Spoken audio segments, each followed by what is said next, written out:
Hi students, my name is Ashley Smith and I work for Charlotte-Mecklenburg Stormwater Services.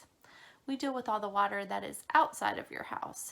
So all the water that comes down in the form of precipitation like snow and sleet and ice and rain, all of that eventually makes its way either into the ground to get soaked up, or it stands in puddles and either gets evaporated, or those puddles eventually run into maybe your sidewalk or your driveway. Once it's in the driveway, it goes into the street and then makes its way into the storm drain. So I don't know if y'all have ever noticed storm drains in your neighborhood, but those are the metal grates that have slots in them where the rainwater runs into them. It gets piped underground and then empties out into the nearest stream or lake. Once it's in our streams and lakes, which are our freshwater ecosystems, all of those run to the nearest river. So in Charlotte-Mecklenburg, we either have the Catawba River, which is on the western side of our county, or on the eastern side is the Yadkin PD. And both of those rivers eventually make their way to the Atlantic Ocean, which of course is our saltwater ecosystem. So today we're going to be going over the Enviroscape model. This is a model of a watershed, and it just shows all the different pollutants that can affect our water. So we're going to go over that, show you a little demonstration, and then we'll talk some more about different pollutants and ways that you can help keep our water clean. So for today's demonstration, we're going to be using a model called the Enviroscape. What it does is it displays what a typical watershed might look like. So a watershed is one body of water where all the land drains to it. So you can see in this model over here we have a neighborhood and there's construction going on. So in that back left corner you can see that there is a bulldozer. We've got a little bit of mountains over here, and then we've got a business or an industry. You come down, we've got a farm with some farmland. There's even a cow, and it is directly beside our water source. So this would be like our lake, and then it's got some streams that feed into the lake. And then beside those, of course, we have our streets with our cars on them. Since this is a virtual presentation, I wanted y'all to see what I'll be using on the model. So we've got a cup of water, we've got some chocolate sprinkles, some pink sprinkles, some rainbow sprinkles, some Italian seasoning, some ground cinnamon, soy sauce, and then some apple cider vinegar. So all of those are going to be examples of different types of point and non-point source pollution that I'm going to use on the model. And we'll go over all those in just a second. All right, now that we've taken a closer look at the model, we're going to dive right into it and use all the supplies that I showed you. So we're going to start off first over here in the neighborhood, okay?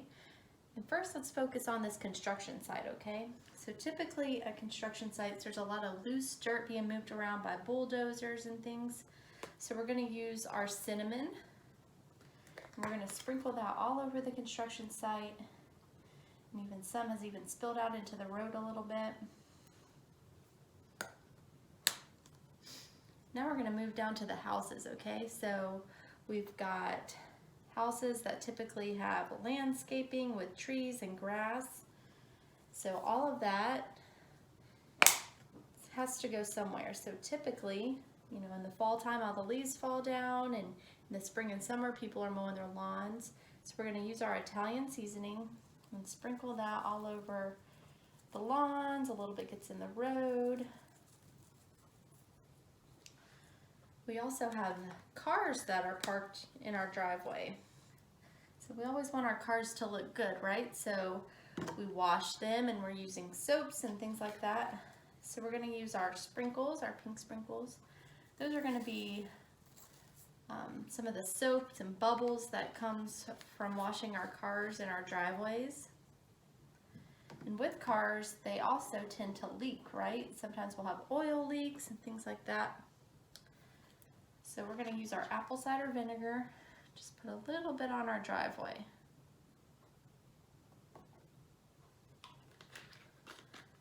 These houses also have, of course, humans that live in them, right? So us humans, we produce a lot of garbage and litter.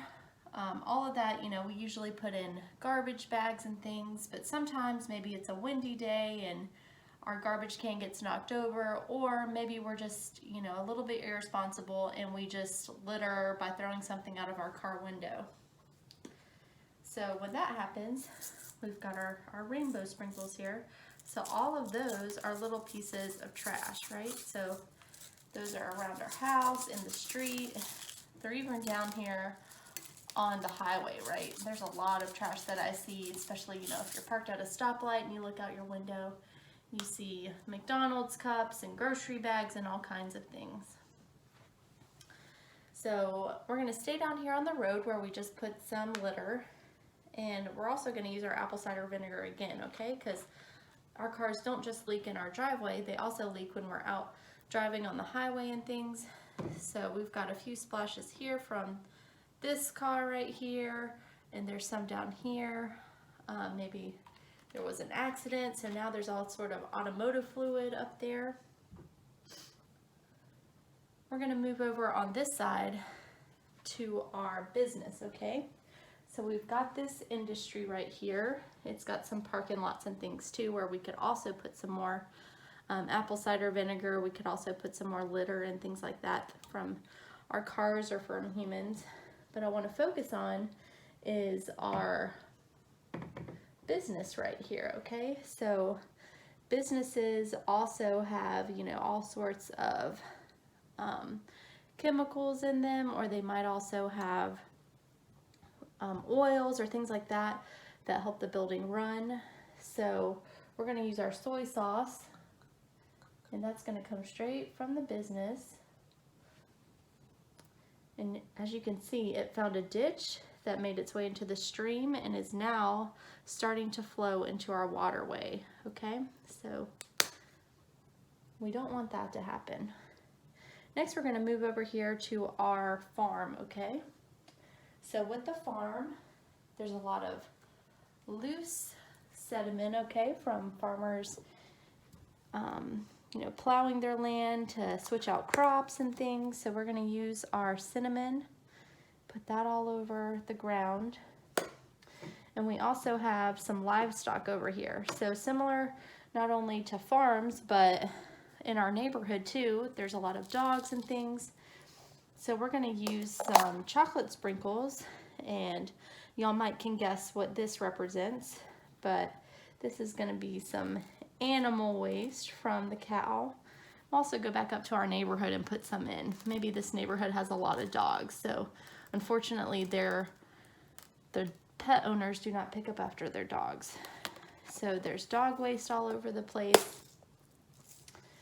So now you can see we've got a bunch of different things going on in our community, right? So there's a lot of different places that pollution can come from. So two types of pollution are point and non-point source, okay? So let's take this sprinkle right here. Say this is just a piece of litter from going to a fast food restaurant, maybe a McDonald's cup or something like that.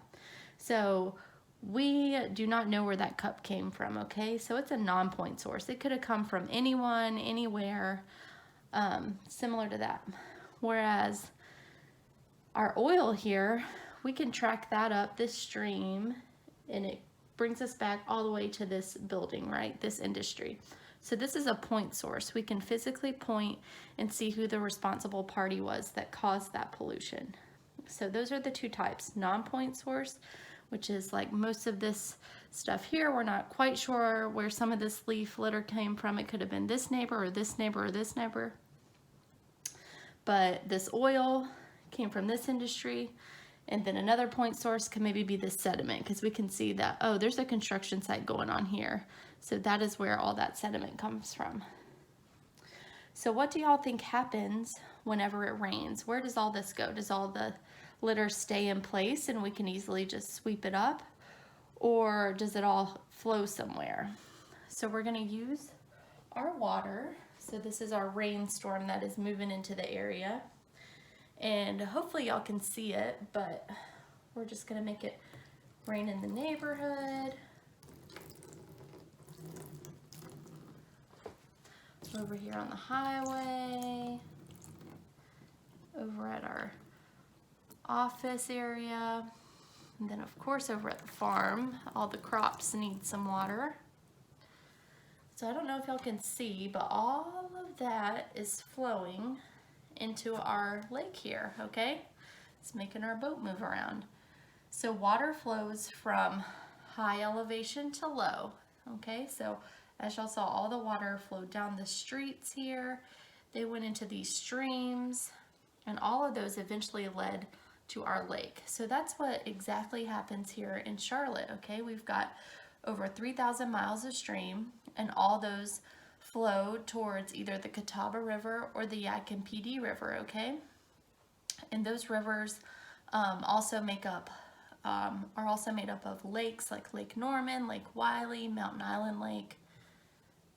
So whenever we don't pick up after ourselves, or proper pollution control methods aren't in order, all of that stuff ends up down here in our water, okay? So we've got sediment, trash, leaf litter, oil from cars, all of that ends up down there and makes the water very nasty.